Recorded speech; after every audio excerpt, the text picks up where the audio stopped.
Welcome to PolyCast, a civilization podcast focused on game strategy. Dan Q.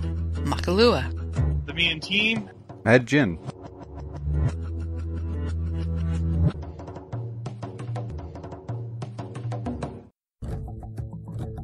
A composite show, archive segments from previous episodes that got cut due to time.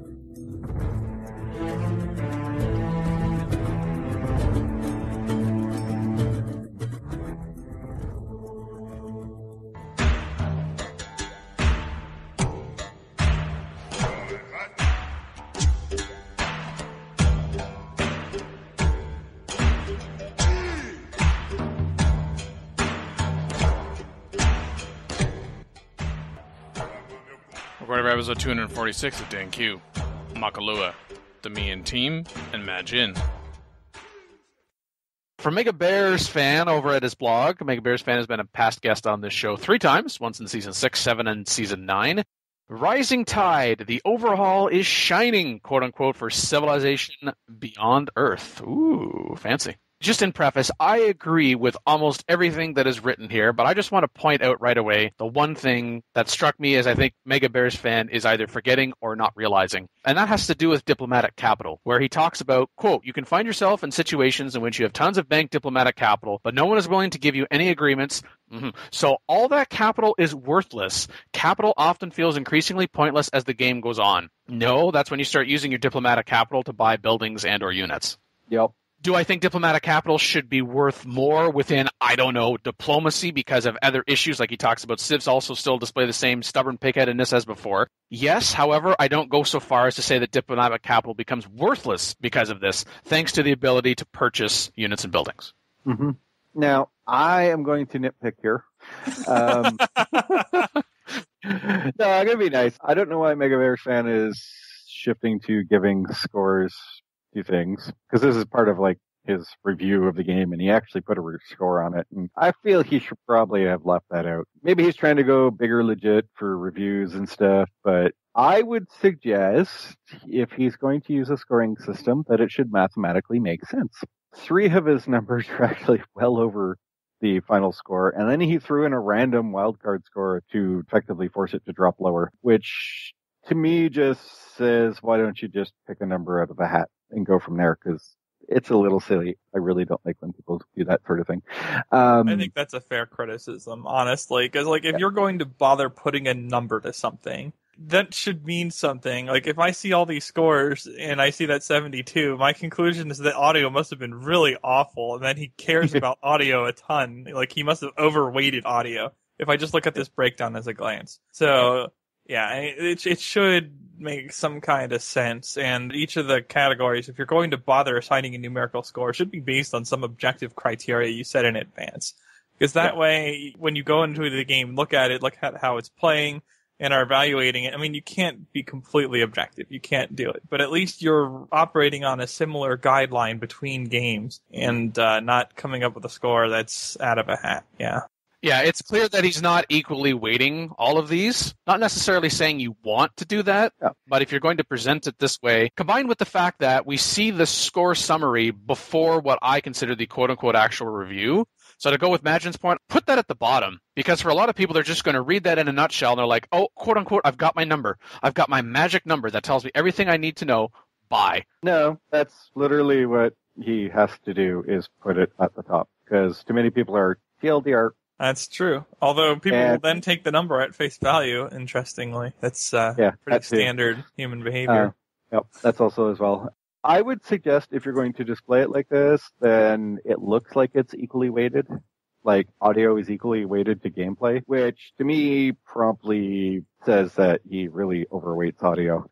It's not worth that much as compared to gameplay or value.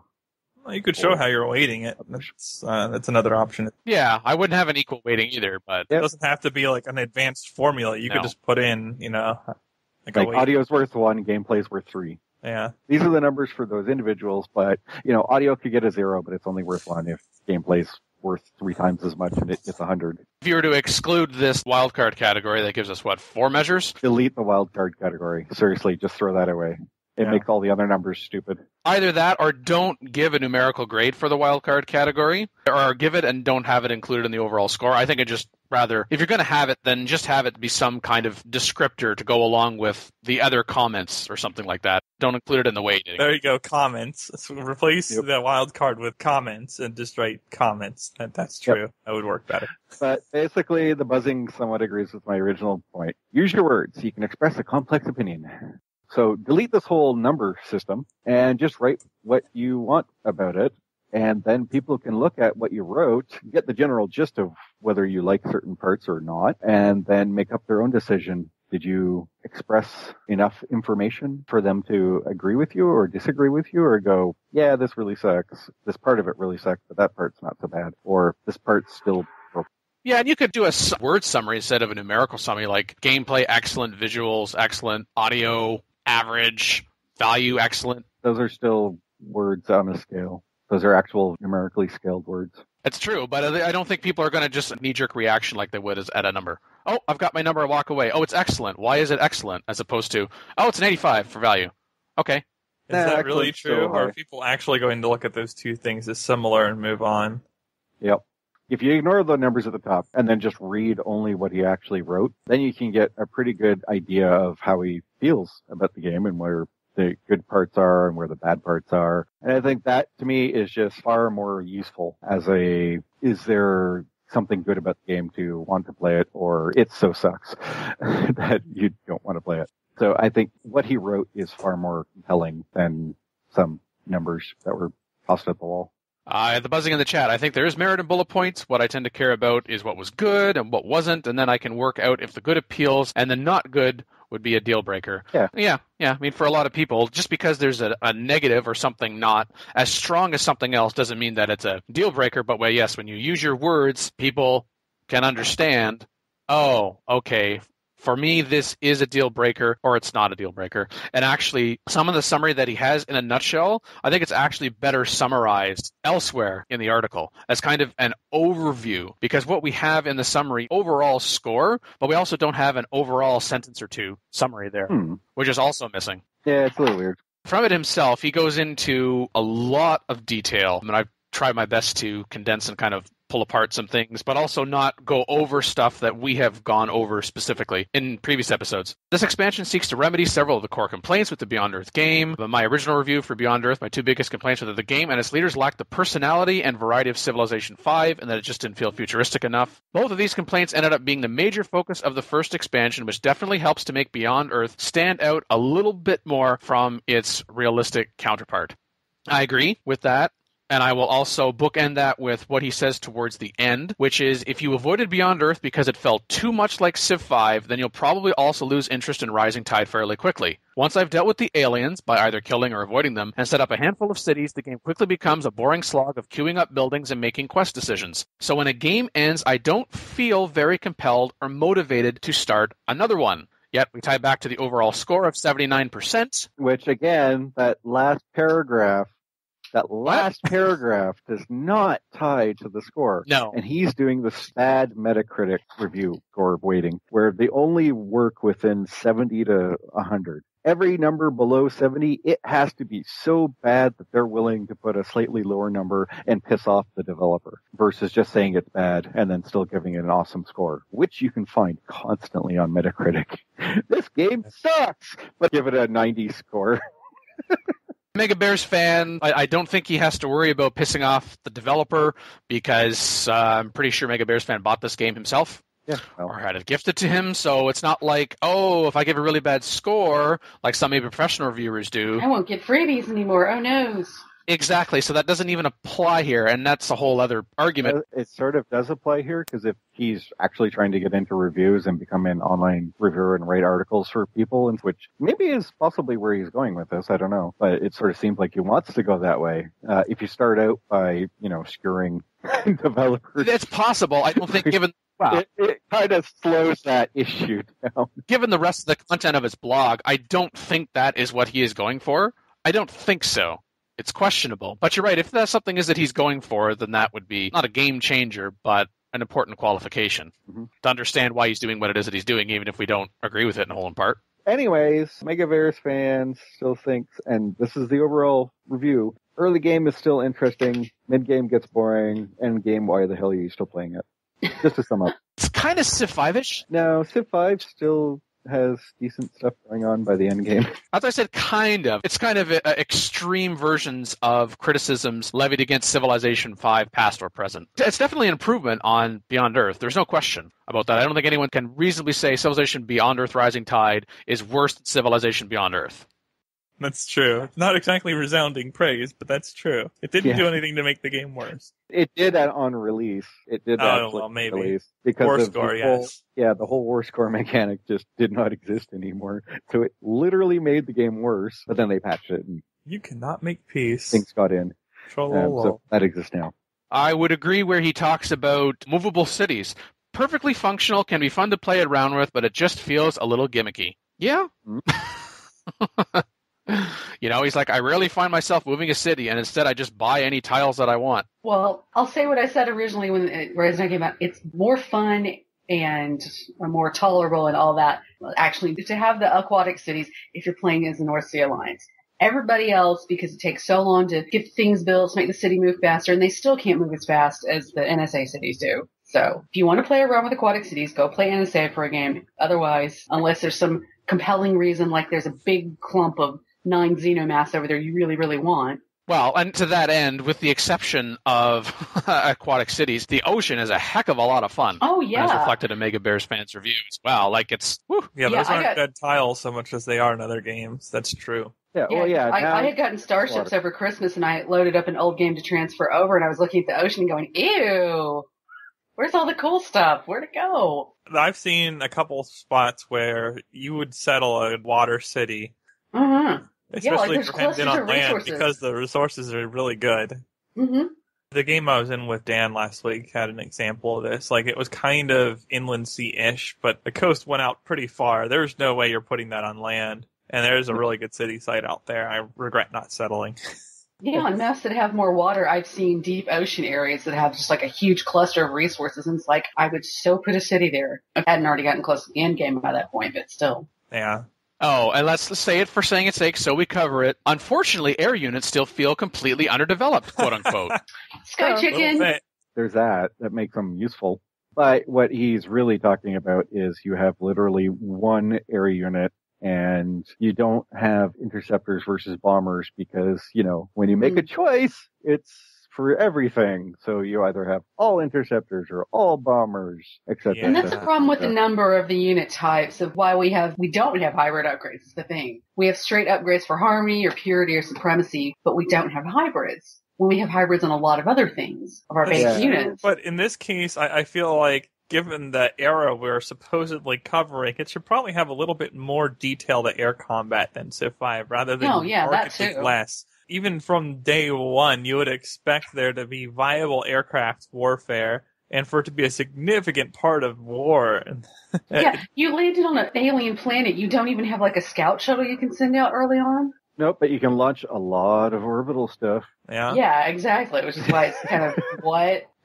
Yeah, I think the game could really use some fleshed out air power. That should be a significant part of warfare in the game, in theory. And they could probably... Well, maybe that's what Ernie is. Well... They could probably delete some of the land-based stuff. There's just way too much of it at this point. Mega Bear Fan speculates, and I believe it was in bold as well, maybe air power and floating mountain cities will be the focus of the next expansion, and maybe that expansion will be called Falling Skies.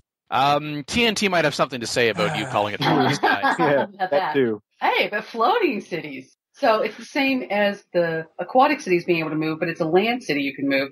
Oh, it's an air city you can move. Ha ha ha. Or it's a city in the orbital layer. Oh, jeez. Hey, give those siege units a little bit extra use. Yeah, that too. I said before, and I'll say again, how about your aquatic cities can eventually, if you want them to, not just move around the map, but launch into space. And then maybe they could go to the orbital layer. Ooh. And maybe they'll actually fix it so that orbital stuff isn't a one-shot kill thing. Seriously, that annoys me. Oh, yes. We can put up giant mega death rays in space, but could they use those to defend itself from an incoming missile? Nope. Nope. Death one shot. Boom. Yep. I just bombarded it with the city, though, once. Yeah, it's gone. We threw a rock at it. Literally. It's for gameplay balance reasons, Majin. It's for spam orbital units reasons. Oh no, you shut it down. Here's a new one, and I can use it right away. That. Oh no, you shut it down. Well, here's a new one. I can use it right away. Yeah, balance reasons. Wise guy, eh? Well, it's Nope. true. Like, they're not like standard units that you move around the same way, and then you can just keep except for- reusing them. Except for Rectopus, which Yeah. is the only good orbital unit. Except that no one can use it because it's way too far away from the tech passive harmony. Yeah, that's true. I've never actually used the Roctopus, so I can't comment, but Way out there. So anyways, maybe PolyCast should produce a review of Beyond Earth Rising Tide. Counterpart. Man. Well, no, wait a minute. We did when the game was released, and someone in the chat asked us, what would we give as a percentage? Oh, did we? And we started to do that. Yeah, we did do that. I don't believe you. Yeah, we did that. We actually did that. Otherwise, talks about diplomatic interface. I rather like this system, requiring the player to make some tough, mutually exclusive decisions, a la Civilization 4 Civics, maintaining a small sense of Civ 5's forward societal progress. The problem is that the traits that are available aren't game changers. Most are just buffs to existing yields in the game that might slightly specialize the Civ towards one particular field, like science or culture, but none of them do much to radically change the way that I approach the game or the way that I approach dealing with any given AI competitor. Yeah. Although I think more on that, if they were more interesting. Way too many of them are here's plus percent. And some of those are actually useful, and it's perfectly fine to have those. But some of them are, well, you can use your political one to get this plus percent, which is equivalent to the plus percent you can get in the, industry one. Or just some are just bad. Like, here's an extra plus 10% culture in all your cities. I could take that. But in the same category, I could take this other one that actually gives me far more culture. I don't find too many of them are like, I must take this. So they're not that And there's overall bad. Well, as soon as you described some of them, I thought of, espionage ones. Yep. Hey, Ark. Oh yeah, exactly. I always take the espionage ones. And there's so many that are diplomacy dependent that you have to have X number of agreements going. Yeah. So you get more benefits and more agreements and But that's a flat out number. Like, you will always have 5 agreements, period, flat. So all those ones that give you plus X per agreement are extremely low numbers. So here's 2 per agreement. Great. I know completely maxed out at 10. This other Yeah. one gives me plus 20% culture in my city. My city yeah, makes, percent is definitely better than flat number. my city makes more than that. Or, And my favorite is, okay, so I've met this new faction. Let's see what deals are possible. You already have this agreement with another faction. yeah, that too. What? Yeah. Okay, the next person. You already have this. Oh, come on. Not a Like fan. seriously now. I agree with the concept of not letting you take the same agreement multiple times. Yes, absolutely. I agree with that. Yes, there should be something else there. What do you mean you've just copied that potential agreement that I have with this other faction? That's not an interesting choice. Means that they also pick the same trait, and they all like that trait. Exactly. So I'm not saying that, they should always choose different traits, because you have that kind of absolute statements, then maybe they're kind of screwing themselves over, and we know the AI does not play optimally generally. But there would be nice, even if it wasn't completely different, if it was related to. Now, it's not like, you can't have another espionage one because Ark's on the map. No, but just something to distinguish it, something to be different so that I can actually choose it rather than, as Imagine saying, don't get the same agreement again because then it just becomes a ridiculous multiple. Yeah. But actually have something different outright so that there is some kind of choice so that I might actually potentially max out my agreements for more than just a very small portion of the game.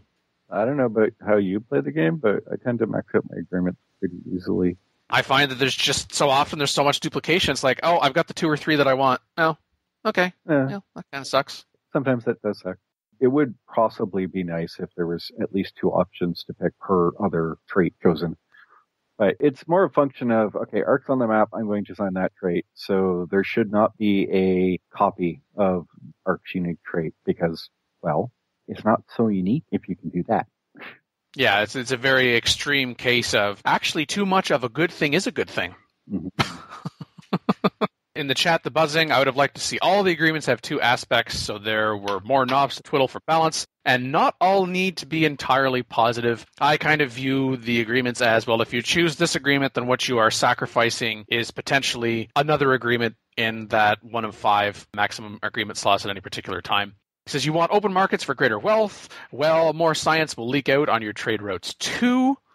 Yeah, well, that makes sense. yeah. Although Defiant Mars kind of undercut his argument. What is the agreement that slows down your settler production but makes them settle instantly? That is at least interesting, yes. And it actually does do that. It slows you down, so it's not a super positive because it can go up to like 300% cost on the settler, which obviously makes it take longer to produce the settler, but then it instant settles rather than the outpost. So there's at least one trade out there that sort of follows that concept. Does the settler become more expensive to purchase? Yeah. Yep. Just making sure. It should. Yes, yeah, I don't view that so much as there being like a positive and a negative aspect to that agreement, but it's just a double-edged sword in the sense of, okay, you're going to get this, but this is the cost. So there's a positive and a negative. Yeah, it's positive and a negative, but I don't view it as like, how do I phrase this? It's not that negative.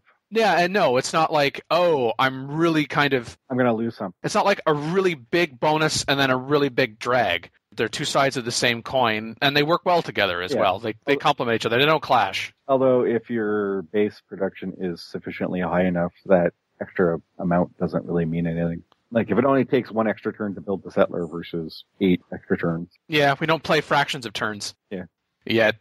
Elsewhere, Mega Bears fan still does not like the affinity system. Quote, the fact that affinity experience is still tied significantly to technological progress means that I almost always end up having points in all 3 affinities, and so my playstyle doesn't really change much from game to game. I really feel that affinity should be more dependent on in-game actions, unquote. Yes, I like the DS being tied to more on game actions as opposed to technological progress. I don't think it's wrong or even purposely to say that, oh, I almost always end up with having points in all 3 affinities. I think that's a good thing. But as we've said before, having so much tied to technological progress by getting particular technologies, going down particular paths where it's, okay, I want to get the highest affinity possible relative to everyone else on the map. So if I'm thinking specifically squish or even certain other victory conditions, it's like, oh, in order to be able to get to this victory type condition, then I need to be able to be level 15 in this particular one. So, okay, I'm going to go mass down there. And that means it's about technological progress, tech, all back to science is king. It would be nice to have more dependent on in-game actions, not to completely take away from technological progress, but just have a little better balance there. Yeah, well, requires design and designers. Yeah. Sorry. That's it. I mean, the tech web in Beyond Earth, when Rising Tide came out, was awash in mass quantities of affinity points because, well, hybrids. You need more points to be able to hybrid. It would be really bad if you squashed a lot of it and then said, well, there's all this hybrid stuff. You're never going to be able to get any. That would suck. But I think his argument that the quest-related affinity points should be higher is far more important. So change the balance, because right now quest affinity points are actually a small amount compared to the tech. But that should be rebalanced to put it to more. But then what you're going to have to do is all these quests and even some of maybe the building quests, start applying affinity points to there, at which point you're going to have to make it all multiple choice, very clear that it's at least 3 choices, or if it's related, because there is eventually affinity specific ones. So if you have purity based one, you still have 3 choices, but you could have the pure purity choice, which gives you lots of direct purity. You can have the purity supremacy choice, which gives you less actual purity than you would get normally, but then you'd actually get supremacy to go with it. And same for harmony. That would take more effort to go through all of those and make the quest system far more important to affinities in games, and not have the game end in under 100 turns because all you did was tech through the tech tree and take all the big bonuses. It might actually make the game take longer and be more interesting longer. Yeah, it would take you longer in a lot of cases to complete those quests rather than the number of turns to get a particular tech. And that way quests can be at times driving your direction as opposed to being the sidekick to your technology, which is I get a quest and it's like, okay, I'm going to get affinity points to either this or this. What's my push on tech right now? Harmony? Okay, harmony choice. Thank you for the little boost. Yeah. Or it's supremacy, or it's purity. Yeah, a little more balance there. Yep. No, and I'm perfectly happy that there'd still be affinities on the tech tree. Certain areas are all about one or the other, so you should get some benefit from that. Just not as high of the numbers. They could easily cut them all in half and bump up the quests by that amount. And then perhaps finally from the Mega Bears fan, a couple of kind of interrelated points having to do with the AI and diplomacy or certain actions within. You effectively have no way of influencing AI civ's behavior, nor can you diplomatically apologize for any trespass that you may commit or egg on a rival to try to provoke conflict. And even though you get constant notifications of changes in respect or fear, the game doesn't provide any updates on other civs' behavior that might influence whether you should respect or fear them, tied to the war score system, which we kind of touched upon there, where he actually says, I'm not really sure the war score is actually a new mechanic. Well, new mechanic for Civ, perhaps. As far as I can tell, Firaxis is just making transparent the calculations that they always use to determine who is winning a war and what an AI is willing to surrender in exchange for peace. Unlike Europa Universalis, there is no casus belli or declared goals of any kind. You can't capture individual territory or resources,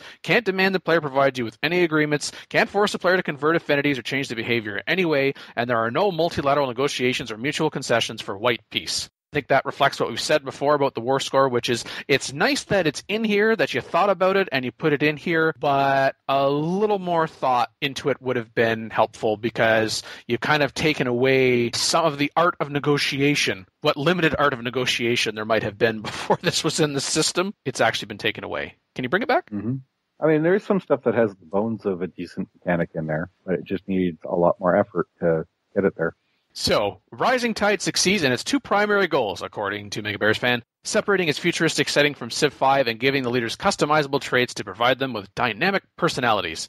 It also succeeds in streamlining certain elements of the game's interface, but at the same time, it also stumbles a bit in the details. Yeah, I think that's also a good to include in a summary. I thought its main goal is to make people really, really, really want Civ 6 to be out now. Recorded for episode 251 with Dan Q, Makalua, the Mian Team, Mad Jin, and Zosh127.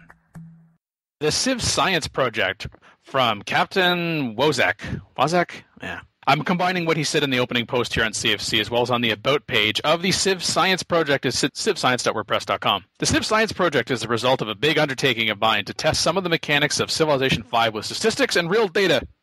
I like how statistics and real data are separated there. In a nutshell, I gathered data from 180 filthy robot games, including information on starting location, religion, social policies, warfare, and more. Like many 5-player, I stick to single-player. I simply don't have time outside of work to sit down for the long sessions needed for competitive multiplayer. As an aside, have you tried co-op? But this creates a small problem for my project. Playing against the AI does not help understand the core mechanics very well. Oh, dear. The Civ 5 AI does not actually excel at decision-making, and higher difficulty levels are the result of each AI Civ receiving huge bonuses to achieve dominance, and yes, as an aside, affectionately referred to as derp bonuses on this show. Continuing, in addition, each AI has vastly different personalities, changing the way each game is played. On the other hand, multiplayer is more useful. Humans will make better decisions based on the situations the game presents, and will be largely consistent with those decisions over time. Also, as all players play the same game, with no bonuses like the AI, it offers us a much more fair comparison on how different scenarios play out. I am a serious Civ 5 geek. I've been playing heavily since the game released, and became even more invested since the release of the expansions Gods and Kings and Brave New World. In my real life, quote-unquote, and he actually uses quote-unquote, I'm also a scientist. I work with a lot of data, crunching numbers to try to find the relationship between things in a complex world. This is the project in which I combine my appetite for statistical analysis with one of my favorite hobbies, enjoy, and it's going to be a series of articles, appears to be based on the data from this game, where he presents the data, analyzes the data, and then attempts to come to conclusions based on that particular data. The article on the social policies is looking at the number of social policies that are adopted per civilization, the potential number of, and then extrapolating the potential number of policies that each civ could adopt, the number of social policies per era based on which policy tree actually adopt, and then finally looking at those who won, how many social policies per era they had, and then how many games where people lost social policies per era, and trying to find a correlation between the two. This person says that there are some indicators, it's more of a tendency, but there is no necessarily direct correlation between any of these things, because he acknowledges I'm only looking at particular pieces of the puzzle, and he avoids trying to have the puzzle look like what it is that he wants it to look like, which is good. Also, flag on the play. When doing statistics, please never take exactly one person's stuff and then assume that it's everybody. Because this is 180 games of Filthy Robot. Yes. And Filthy Robot being a person. And this is only stuff that's managed to get onto the internet because he checked the Filthy Robot YouTube channel. So there's a bit of a problem there. That person's way of playing, doesn't matter if he's playing different civs and going for different victory conditions, they still have style.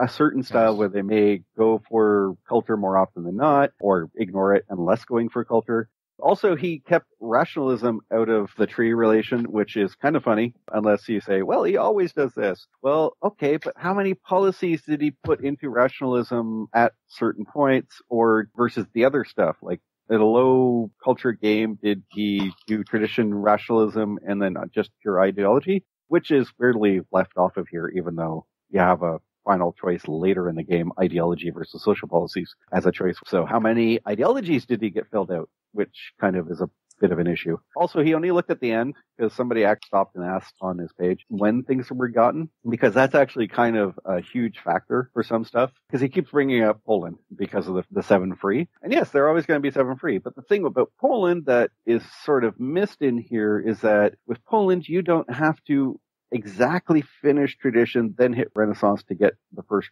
rationalism policy. The moment you hit Renaissance, you get the first rationalism policy, period.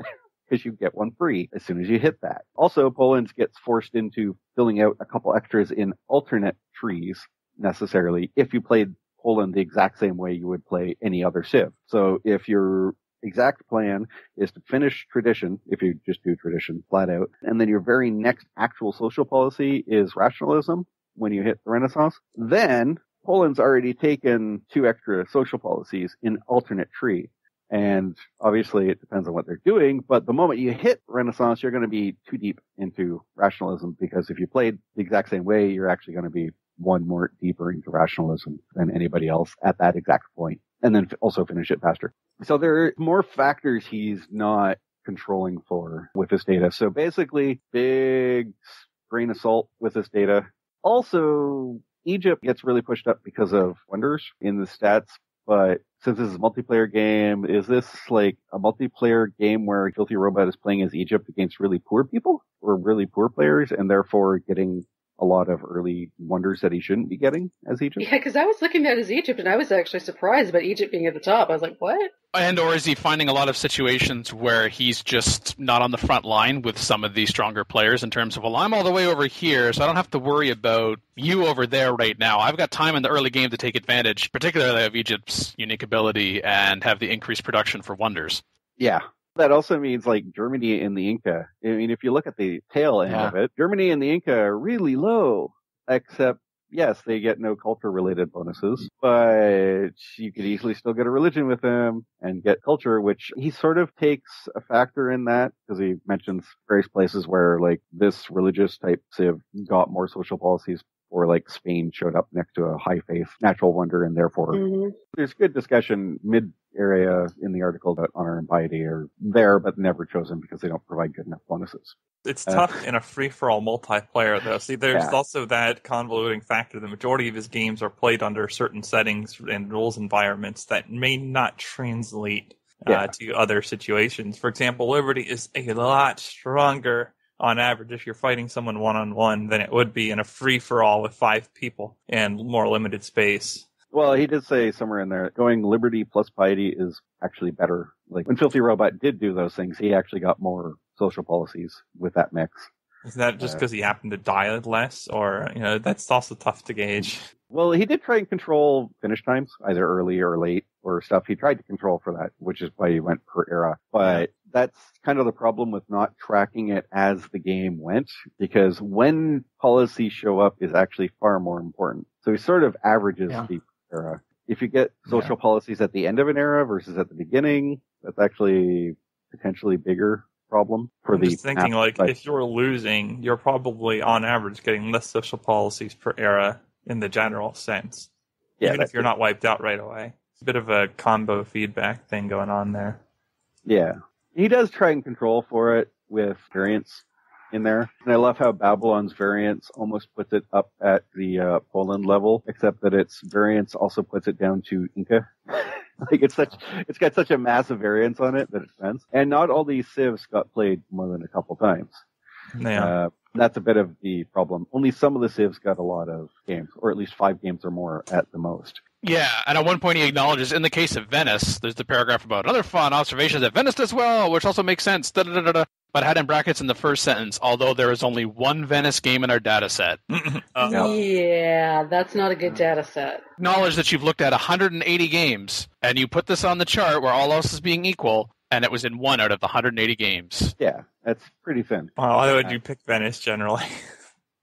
Well, it depends. Well, it might have just been, in his games he randomed it. Yeah, it could be. Well, I guess I got to roll with this. Yeah, given the wide variety of civs that have been played, I'm assuming he randoms. Because there's many civs in here that in a competitive multiplayer game you wouldn't purposely choose. That's true. Unless you really want to give yourself a challenge. It's like, okay, I'm this good, so therefore... That's straight cherry tapping, yeah. For sure. Also, you have to keep in mind that this is just Filthy Robot. Good player, but... Yeah, doing this with any one player is problematic, regardless of if it's Filthy Robot or your mom. You could collect a lot from the opponents in a game, too, potentially, if you want to just parse data, but... I think the article would be better titled slightly, How to Maximize the Number of Social Policies, ?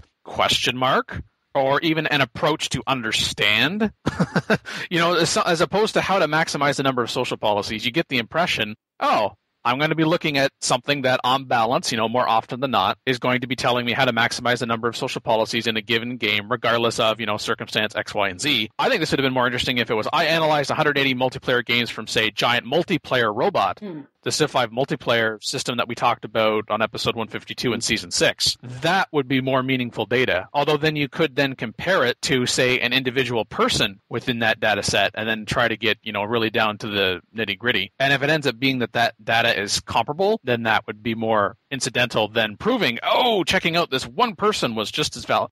No, the approach is good in terms of what he's doing with the data, but the data that he's gathered from the beginning, he's already behind the 8 ball, and I will acknowledge at least he's up front with that. Yeah. He's not trying to hide anything. I'll give him that. If he was trying to hide stuff, or he was trying to rationalize, I could take this into account, but blah, blah, blah, blah, blah, blah, blah, wouldn't have chosen this topic. There's some validity here, but there's some work to be done.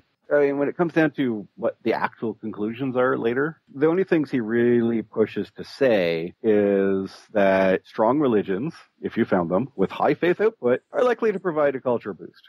That's pretty hedged.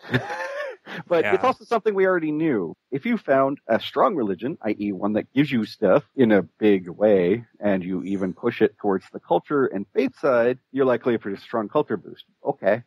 Yes, we actually knew that. But he caveats that with likely through the purchasing of multiple culture-producing buildings.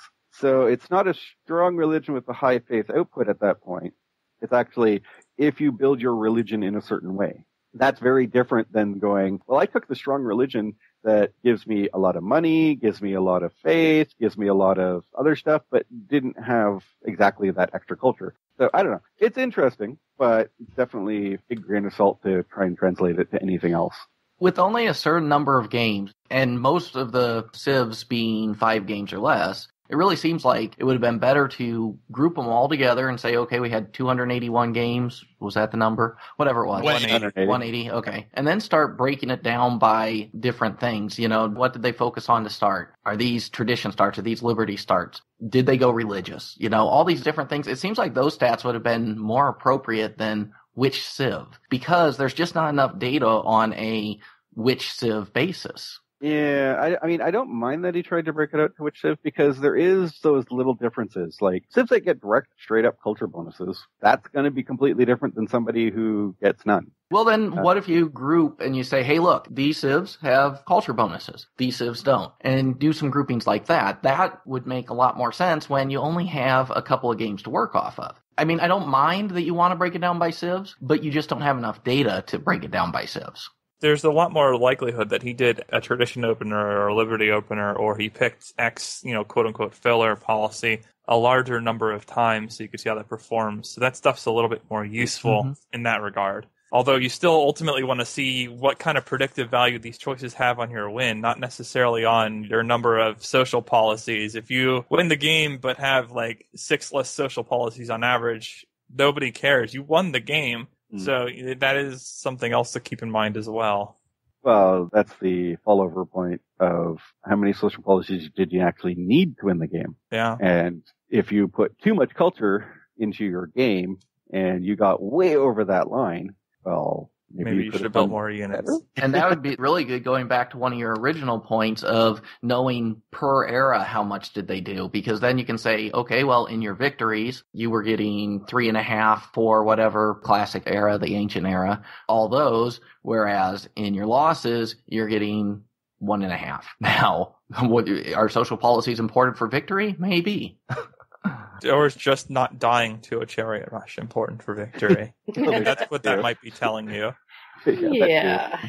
Even if you could break it down per era, like, did you spend the classical era massing up social policies to get to tradition finisher just in time for medieval? Mm-hmm. What was your culture output at that point? Or did you completely ignore the culture buildings until late medieval and then tried to catch up? But then again, that cuts itself off of were you left alone in a corner to basically do what you wanted versus mass chariot archer rushes. Particularly fun with Huns in Egypt in the game. Yeah, just looking at total numbers and not when it actually occurred in the game, because if you're able to unlock something, whatever that is, adopt that policy more quickly than something else, it just contributes to the snowball effect that we often like to talk about. It's like saying, hey, in the last game I founded my Pantheon, I had mine on turn 10, when did you get yours? 90. But the data would record that as you both got a Pantheon. Defiant Mars, there are just too many variables to draw any real conclusions from the sample size. Even if it was from like 180 games from multiple people, right? So then each one of those 180 games... That would still be kind of a small sample. Yeah. Even if the minimum, multiplayer game, let's say there were 2 people, that would be 360. But then the question is also, was it the same 2 people? What about map size? Map type, blah, da-da-da-da-da-da-da-da. You're going to get a snapshot of something. Based on this, let's try to extrapolate this. But I think if you're going to try to extrapolate some generalizations, as we've been getting at here, there's some approaches that have been taken that make it difficult, as good sounding as it is, or maybe even as consistent as it might be with your own experience. You just kind of have to take a step back and say, to quote Matt Jin, not that I often like to do that, but you're taking this with a grain of salt. Made you quote me. It's interesting. How much can you conclude beyond... Well, it applies to this person's games and their 180 games that they played. Well, I guess Filthy Robot himself could take this information and adjust their game style, because that's really who is the only real beneficiary of this. Games won, you had 2.5 social policies per era. Games lost, 2.28. What does that mean? Just based on that, Filthy Robot should get a couple more social policies per era, and you might win more. I don't think you can make that conclusion. I don't think you can even conclude that. I know. I just figured I'd throw that in there. Now imagine, phrase that very carefully. Might win. Yeah, might.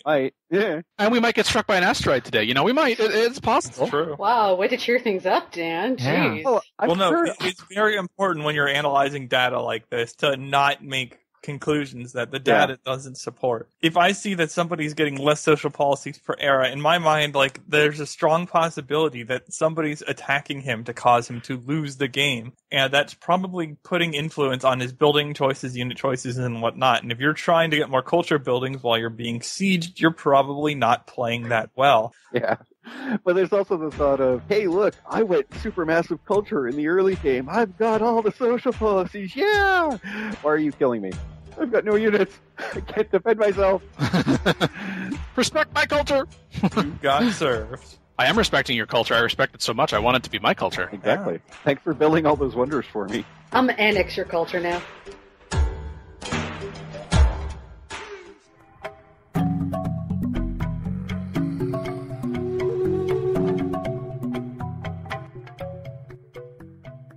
Recorded for episode 242 at Dan Q. Makalua, the main team, Majin, and Drusane. At the last Phyrexicon, Sid Meier and Bruce Shelley talk about their early games and how things came together, going back to 1990 with Covert Action, where they started to talk about how they first worked together and how later Railroad Tycoon and Civilization came to be. The working process that we had in those days was kind of unusual. I have a floppy disk at home, somewhere in my stuff, that says May 1990, and it's the first copy of Civilization that I ever played, and probably anybody other than Sid ever played. Right away I knew this was cool, and it got better and better. But the way we worked is I was an employee, and I would get to work early, And Sid was a manager or a senior guy. He got in when he felt like it. So, but before he left every night, he would leave a disc in my desk. And I'd come in the morning and play. So by the time he arrived, hours later, I'd already put in hours of playing. I had a whole list of yellow pad full of stuff we could talk about. So we would have a couple hours of conversation about the game, and then I'd go off and do something else I was working on, another project possibly. And then before he left, he'd have a new build. So this went on, as I recall, for months. They also later talked a little bit about what they found worked and what didn't work, which led to the next generations of their games. I'm thinking, actually, of some of the things we did wrong on Civ, or were strange. I did wrong, or you No, did no, wrong? me. Although we did consult daily, as I recall, as you mentioned. So for some reason, I put zones of control into Civ 1. If I had it to do over again, I wouldn't do that. But I really imagined pretty elaborate tactical battles happening on that map, and that never happened. More the stacks of doom that ended up being the way to play. I put in zones of control so you couldn't move one square next to another unit. At one point, I had a map that was twice as big as that ended up going into the game, and I remember slogging my way across the continent in one game. I said, all right, this is not working out. It was surprising when I heard that, actually. Well, it could have been more of a problem with coding it and getting the AI to use it.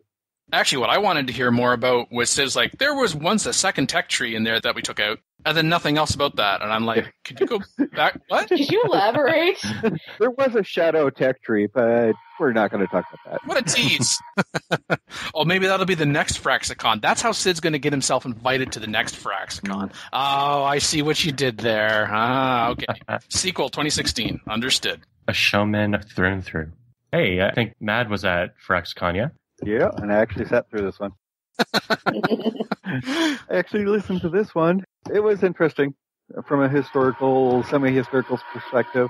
Probably one of the most amusing parts of it to me was when they started talking about how they were making some of the games, especially Civ. How they were actually making it was actually more amusing to me than not, because when Sid starts talking like he was doing daily builds that he was giving out to his producer for review and testing and having people test it, and then them getting together every day, talking about it, reorganizing what they want to do for the next day, and then doing it over and over again. That sounds like a lot of more modern day practices on development side. It was much more agile and other forms of methodologies that are used now versus back then.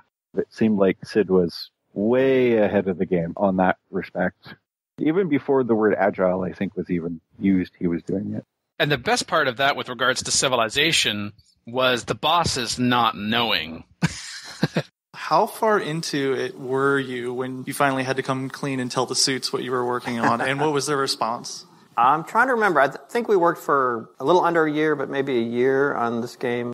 When he would give me a disc, he wouldn't let anybody else play it. I was the only one allowed to play it. I'd have a crowd in my office some days. They say, okay, what's he done now? And then tell me about this and what's going on here. And I'm going, will you guys be quiet here?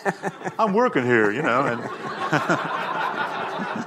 as Magin was talking about, started getting the builds, and then you would get the feedback, and then there'd be another build, and then more feedback, and this would go on and on and on until we ended up with the final product. The genesis of the game, as I remember, I remember kind of being on a train with you, Bruce, and we said, Railroad Tycoon what's another topic that we could kind of take this start small, build approach. And being the bold youngsters we were, we said, the history of civilization, no problem, we'll just toss that into a game. I remember you told me once to choose a big topic for your game. I'm going, wow, how about the history? How can you get any bigger than this? History of civilization. With regards to research in the technology tree, the secret was we go to the children's section of the library because we're trying to reach a broad audience. Children's books are full of pictures. We need lots of images to show our artists what we're trying to do. And that's the level of history that's probably appropriate to reach millions of players. If you really want to drill down, I think you're going to lose a lot of your audience. So we borrow the cool stuff from history, we leave the stuff we don't need where it is. Like, yeah, for better or worse. And I think for the most part, I think they're ahead on the better category there. Yeah, it just depends on how deep you really want to go. Although the latter civs started getting weird, being able to build tanks without combustion engines. Stuff like that. Yep. Perhaps there was some other stuff they could have kept in there, and maybe should have kept in there, but... Yeah. On the general, it's not like a history simulator. No, definitely not. We're not ashamed of our ambitions. You know, it's kind of like, this is the history of the world from the very beginning till you come and take over and create this to the present day and even perhaps a little bit into the future. People don't like to be educated, but they do enjoy learning. And there's a kind of an interesting difference that in games like Civilization or Age of Empires, you do feel you're learning, you're getting better, you're learning strategies, you're learning, different things. And at the end of the game, you're a slightly different person, slightly better person than when you started. We have to entertain people first, and they may be intrigued to learn more. But if you don't entertain them first, they're never going to get to the next step. That kind of sounds like this show. We would like to inform Civ, but as long as we're entertaining, we're good with that. Some other topics that are touched upon, of course, with the controversy about squares versus hexes. Oh, yes. Still interesting to Sid. Sid wanted it to be hexes right from the get-go, but it was decided it was too smart. That's way too crazy. Be labeled too geeky and nerdy. Yep. Essentially, yeah. Wow. That it would cripple the market and the appeal for the game if it was hexes, because people associate it with board games. All of us who had kind of grown up in the board game world, loved hexes because they don't have diagonals. We hate diagonals. But we knew if there were hexes in there that people would freak out. We made the game about squares and we dealt with the evil diagonals. And the irony is, of course, a few iterations later, it was safe to put hexes into Civ. And now we embrace the hex. But, Your just inner hex. All you people who didn't like switching from squares to hexes, Civ 4 to Civ 5, guess what? You almost didn't get a choice. Would have been better if it was always hexes. Is this a Told You So segment by Majin? Yes. Majin says, shut up, losers, and live with the hexes. Oh, I would never say something so mean. Yeah, you'd say something meaner, actually. No, you let Mackie say it for you. That too. That's just doing it all. No.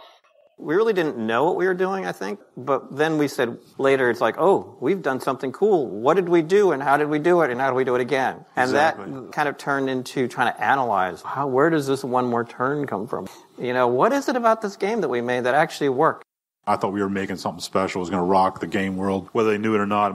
Seeing as how we're talking about it and the franchise is still existing, 20 plus years later, I think he's right. Bruce's comment towards the end about Maybe some of the things that we could have done better in the first game, Civ 1, could have been fixed if there had been more people trying it earlier on, and if we had more time to do it and whatever, I don't know. But I mean, Then there wouldn't have been a need for a Civ 2 or 3 Yeah, or that's 4 true. or We 5. should. I think we did a good job of not making it perfect, because you've been milking that cow for.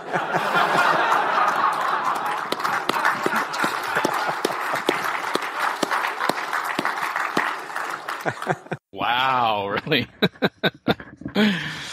Although the one comment I'm surprised Sid did not expound on for particular reasons was Civ designer burnout. Everyone who designs on it is not interested in designing the next one. That goes back to being a management thing. Yeah. I mean, if you think about it, 1, 2, 3, and 4 were designed by individuals. They were superpower designers, sort of. And there's that 3 thing, but whatever. Really good designers. I mean, even Civ 3 was not badly designed, but it was really you go do it all. Whereas Civ 5, if you look at the credits for the list of designers, it's actually a much wider group. It went from individual efforts and heroism to team building. It was hard to figure out how to end the game. I remember that. I think at one point we had another iteration of units that you could evolve, and then future technology was just a little further down the road, and it was a game that didn't want to end. I think that's kind of one of the challenges still, is that going all the way from that one unit to the end game and making sure everything really works along the way. You'd get a trickle of letters. Dear Sid and Bruce, I liked your game Civilization. I had a great time playing. It was a lot of fun. By the way, here are the things that I would change about it. Thank you very much. So we started to get this kind of feedback, which by the volume and the intensity of the suggestions that were in there, we kind of got the idea that something was happening. I mean, it is burnt out, especially if you're the primary. Hey, you want to go do something else afterwards. You just plowed yourself into it. Plus, if you designed one in the series and that was your best ideas, are you going to top your best ideas in another year? That was awesome. Now what are we going to do? Crap knows. Moving on. I'm going to go do something else. I don't know. I mean, not everyone's ideas get in the first time. Like, they might have a bunch of ideas, but deadlines. So, I can imagine being like, do you want to do more to the game? Yeah, I do. I just didn't have the time for it. So, we can put more stuff into it. Yeah, that sort of thing. Oh, on the timeline of Civ games tends to be 5 to 6, almost 7 years sometimes. Like from initial start writing it to the very, very, very last expansion and patch. Yeah, now that we've got the impact of downloadable content and patches, and with regards to that and the expansion packs, it kind of maybe skews that a little bit. But in terms of like base releases, yeah, there seems to be that particular progression of the 5 to 6 or maybe even 7 years, yeah. Although with regards to Civilization 3, big issue, the designer behind it, Jeff Briggs, he left. Yeah, that too. The game still wasn't finished, and then Soren Johnson came in and finished up, and then got the lead for Civilization 4 from the outset. Yeah. So that one was kind of a hiccup in that respect. Well, we can always assign blame, but... The guy burned out before he was able to finish it. Who knows? I think there was a lot of humor in those games back then, and I think that has kind of disappeared a bit. Where did the humor go? Well, to me, we could not create realistic images. We could not create a realistic game. So that made humor a way to do something special with the game. I think if it's ultra realistic, then you don't expect humor. But 16 colors was all we had here. And we're trying to create fun, And if we are not having fun, a lot of times it's not going to show through. If we are having fun, hopefully that'll encourage fun in the player. The other thing I think is we're calling this game Civilization, and that's kind of a scary name. And we are inviting you to control hundreds of millions of people through 6,000 years of history with armies. That could be pretty daunting. So this is a little wink at the player that we're on your side. We're here for you. We're going to make it fun for you. Perhaps the last on this segment. I think of all the games that I've made as different children, as my children, And if you have children, there's no favorite. There's like the smart one, and the funny one, and the cute one. And I think the games are different in that way. So let's try to figure out which Civ is the smart one, which is the funny one. I know it's not just Civ. He does have other games. I know. Recorded for episode 249 with Dan Q, Makalua, the Mian team, Mad Jin, and Lord Parkin. Despite many franchises turning towards action and excitement, some will always long for that slow and steady thinking pace. WatchMojo.com did the top 10 turn-based strategy games, and Civ 5 came out top of the list.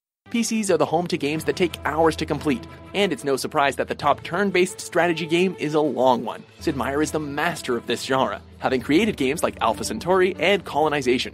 However, Civilization remains at the top of the pack.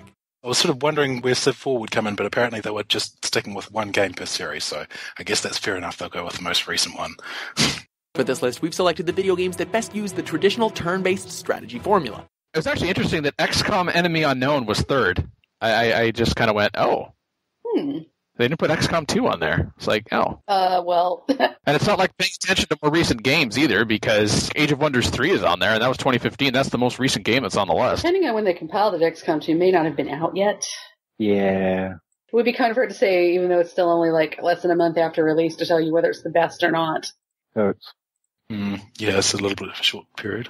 But yeah, it's nice to be at the top of the list, even though I'm sort of not really into these whole top 10 internet things. It sort of seems very arbitrary to me, but I wouldn't disagree that Civ is a great game, whichever version of it you're playing. Mm-hmm. Civ 3. Funny enough, Civilization podcast, why would I say anything different? But yeah.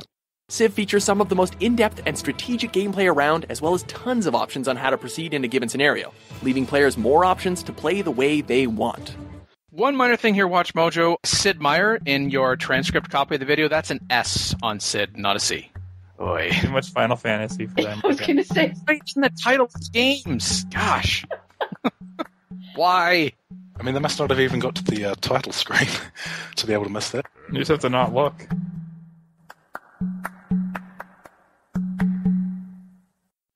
Call in today. In North America, the number is 301-637-7659. That's 301-637-POLY. In Europe, 44121-288-7659. That's 44121-288-POLY. The only thing worse than being talked about is not being talked about. For more information on PolyCast, Our sibling shows Modcast, Revcast, and Turncast, or about PolyCast in general, log on to the series' official website at polycast.net. Record dates assorted 2015 and 2016. For Hexagon 2015 clips, courtesy 2K Games. Watch Mojo clips, copyright Watch Mojo. Civilization 4, 5, and Beyond Earth sound clips, copyright Take-Two Interactive. right on the squirm a little more, huh? Okay. Okay. I just kind of like the thought of, okay, the show's done, someone goes to close their browser window. Oh, no, they're still talking. Oh, they don't close it. Oh, they go to close the browser window and they go to stand up. Oh, no, they got to sit back down, the show isn't done. Copyright Civilized Communication at civcom.net.